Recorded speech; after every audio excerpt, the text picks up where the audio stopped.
আমি আজকে আপনাদের মাধ্যমে টিটিএনের মাধ্যমে আমার কক্সবাজার পৌরবাসীর সকল জনগণকে একটি আহ্বান জানাবো, আপনারা দয়া করে আমাকে নির্বাচিত করেছেন, আমি আপনাদের প্রতি কৃতজ্ঞ। কিন্তু আপনাদের কাছে একটাই অনুরোধ, যে এইভাবে পাহাড় কাটা হচ্ছে, আমি অন্তপক্ষে আল্লাহকে হাজির নাজির করে বলতে পারবো, আমি যেদিন দায়িত্ব নিয়েছি সেদিন আমার সমস্ত কাউন্সিলরদের নিয়ে আমি এই আপনাদের যে বড় ড্রেনটা আছে সেই ড্রেনটা আমি 3বার করে আজ পর্যন্ত 3বার পরিষ্কার করেছি। কিন্তু পরিষ্কার করলে কী হয়, আপনি আধা কিলোমিটার পরিষ্কার করবেন আর 3 দিনের মধ্যে আধা কিলোমিটার আবার ভরা যায়, এভাবে প্রতিদিন এইভাবে হচ্ছে।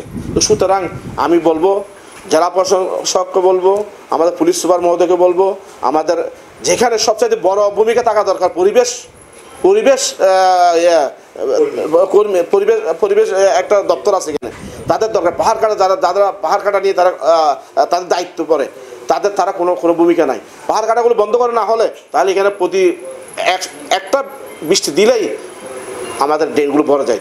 পাহাড় কাটা বন্ধ করতে হবে এবং বিনয়ের সাথে আমার সম্মানিত আমার কক্সবাজার পৌরবাসীকে আমি একটা আহ্বান জানাবো, দয়া করে আপনাদের ময়লাগুলো ড্রেনে আপনারা ফেলবেন না। ড্রেনে ফেলার কারণে আমাদের এই জলাবদ্ধতার সৃষ্টি হচ্ছে। আপনি ড্রেনে কত কিছু ময়লা, আপনার বাসার ময়লা থেকে শুরু করে, বাসার তোষক থেকে শুরু করে, বালিশ থেকে শুরু করে সমস্ত কিছু ড্রেনে ফেলতেছে। আপনারা দয়া করে আপনার পলিথিনের মাধ্যমে একটা জায়গা রাখুন, নির্দিষ্ট একটা জায়গা রাখুন, আমরা সেখান থেকে আলোচনা করবো।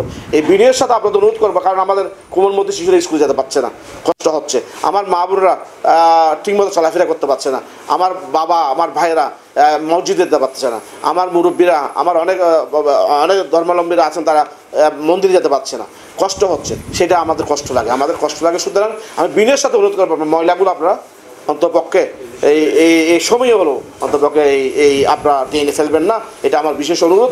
আজকে থেকে আমরা কিছু কাজ শুরু করেছি, ইনশাল্লাহ আমরা এই কাজ ধারাবাহিকতা রাখবো এবং চেষ্টা করব মানুষের এই বর্ষা মৌসুমটা যাতে আসলে অতি ভারী বর্ষণ, এটাতে কোনো আল্লাহর হুকুমে হয়, এখানে আমাদের কোনো হাত নাই। এরপর আমরা চেষ্টা করেছি বর্ষার আগে অনেকাংশে, ট্যাগপাড়া গিয়ে খবর নিয়ে দেখেন, বল্লাপাড়া গিয়ে খবর নিয়ে দেখেন, তারপর আপনার বিভিন্ন বড় ছড়াগুলো আপনি খবর নিয়ে দেখেন, এসপি বাংলোর সামনে যে ড্রেনটা আছে ওই ড্রেনটার খবর নিয়ে দেখেন। আমরা চেষ্টা করেছি খনন করার জন্য, যতটুকু পেরেছি। আরও কিছু কাজ করা দরকার, আমরা ইনশাল্লাহ চলমান থাকবে। আপনাদের সকলের সহযোগিতা কামনা করছি, পাশাপাশি কক্সবাজার পৌরবাসীর সমস্ত নাগরিকের সহযোগিতা কামনা করছি।